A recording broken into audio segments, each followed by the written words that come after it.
suddenly one bright summer morning, "I want to ask you a favor." The rat was sitting on the river bank singing a little song called Duck's Ditty that he had just composed. All along the backwater, through the rushes tall, ducks a-dab-a-dabbling, up tails all. Duck tails, drake's tails, yellow feet a-quiver, yellow bills out of sight, busy in the river. Every one for what he likes, we like to be, heads down, tails up, dabbling free. "I don't know if I like that song, Rat," said the mole cautiously. "Nor do the ducks," replied the rat. "Ratty," began the mole again, "what I want to ask you was, won't you take me to call on Mr. Toad? I've heard so much about him." "Why, certainly," said the good-natured rat. "Get the boat out. It's never the wrong time to call on Toad." "He must be a very nice animal," observed the mole as he got into the boat and took the sculls. "Yes, indeed, the best of animals," replied the rat as he set off to visit the distinguished Mr. Toad. Before long, as they were rounding a bend in the river, they came in sight of an elegant old red brick house, with well-kept lawns reaching down to the water's edge. "Here's Toad's Hall," said the rat, "and that creek to the left where the notice board says private leads to the boathouse where we'll leave the boat. The stables are just right over there to the right. That's the banquet hall you're looking at now. Toad is rich, you know."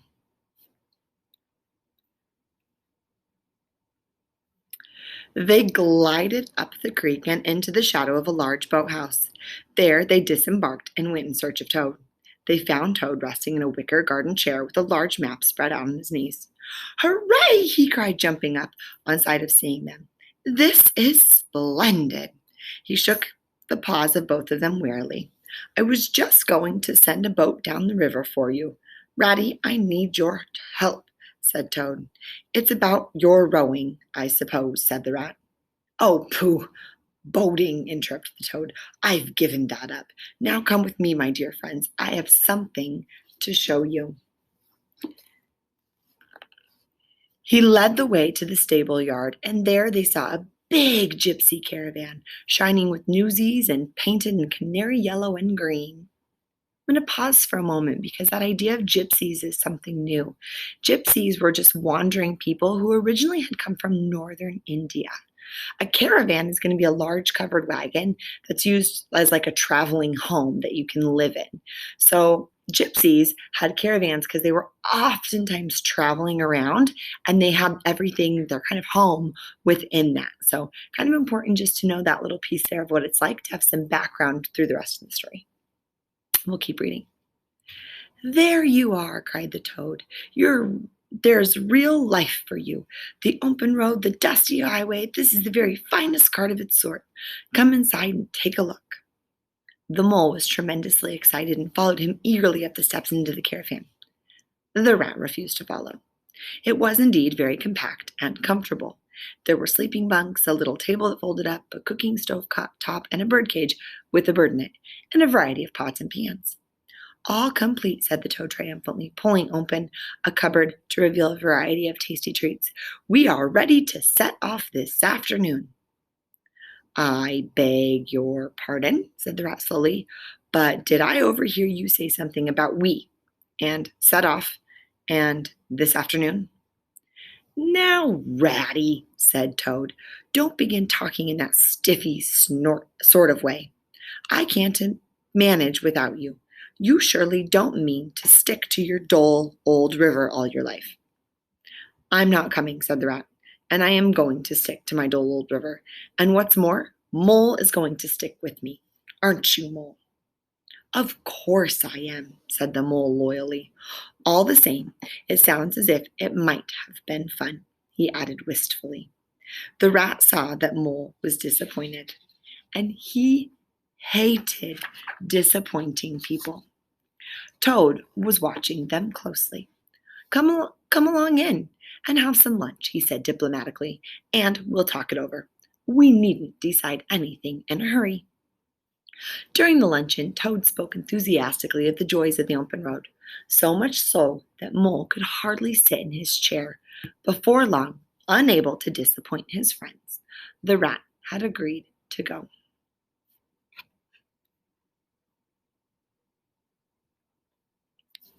When they were ready, Toad led his companions to the paddock to capture the old gray horse. For his part, the old gray horse did not want to be captured.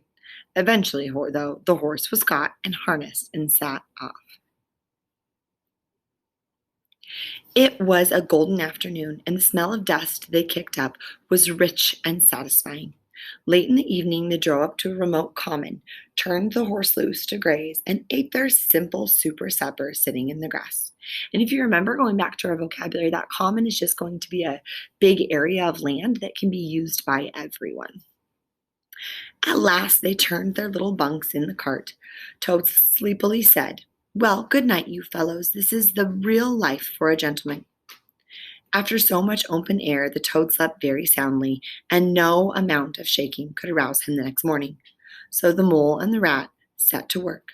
The rat saw the horse and lit the fire while Mole trudged off to the nearest village for milk and eggs. The hard work had all been done by the time Toad appeared. They had a pleasant ramble that day along narrow bylines and camped as before on a common. This time the two guests made sure that Toad did his fair share of the work.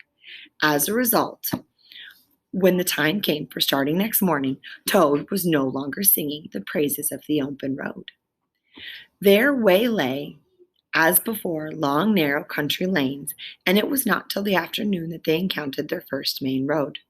Their disaster struck, for as they strolled and chattered from far behind them, an unfamiliar sound could be heard.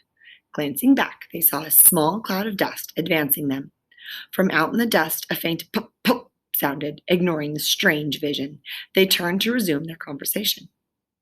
Then, in an instant, the peaceful scene was changed. A blast of wind and a whirl of sound caused them to jump out of the road. The pop pop rang out once again. And just to call to attention that when in this story right now, we're hearing that pup, pup, that's an example of onomatopoeia. And onomatopoeia is when we have a sound word in a story.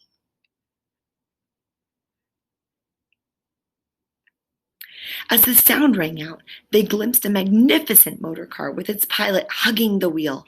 This splendid vehicle flung a cloud of dust in their direction and then was gone. At the sight and the sound of the vehicle, the old gray horse reared and backed toward the ditch, and before long the canary yellow and green colored cart lay on its side. The rat danced up and down in the road. "You villains!" he shouted, shaking his fists. While Rat was shaking his fists, the toad sat straight down in the middle of the dusty road and murmured, "Pup, pup." For his part, the mole was busy trying to quiet the horse. Then he went to look at the cart on its side in the ditch. The rat came to help him, but to no avail. "Hi, Toad," they cried. "Come and help us." The toad did not reply, so they went to see what was the matter, and they found him in a sort of trance. His eyes were fixed on the dusty road. The rat shook him. "Are you coming to help us, Toad?" he demanded. "Wonderful sight," murmured the toad. "The real way to travel." "Oh, stop being a fool," cried Mole. "And to think I never knew," continued the toad. "But now that I do, what dust clouds shall soon spring up behind me." "What are we going to do with him?" asked the mole of the rat. "Nothing at all," replied the rat firmly. "You see, I know him too well. He is now possessed. Never mind him. Let's go and see what there is to be done about the cart." A careful inspection showed that the cart was in a hopeless state. The rat knotted the horse's reins over his back and took him by the head, carrying the birdcage in the other hand. "Come on," he said grimly to the mole. "It's 5 or 6 miles to the nearest town, and we shall have to walk." "But what about Toad?" asked the mole anxiously. "Oh, bother Toad," said the rat. "I've done with him." They had not proceeded very far on their way, however, when there was a pattering of feet behind them, and Toad caught up with them. "Now, look here, Toad," said the rat sharply. "As soon as we get to town, you will go straight to the police station to lodge a complaint, and then you'll have to make arrangements to get the cart mended." "Police station complained. Police station complaint," murmured Toad. "Me complain of that heavenly vision that has saved me? Mend the cart? I've done with carts forever." The rat turned from him in despair. You see, he said to the mole, addressing him across Toad's head, he's quite hopeless.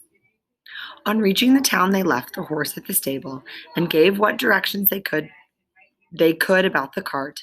They went home by train and escorted Toad to his house. Then they got their boat from the boathouse and set off for home. Following the evening, the mole was sitting on the bank fishing when the rat, who had been chatting to friends, came strolling along to find him. Heard the news, he said. Toad went up to town and ordered a large and very expensive motor car. And I want you to start to form a prediction of what you think is going to happen next in our story.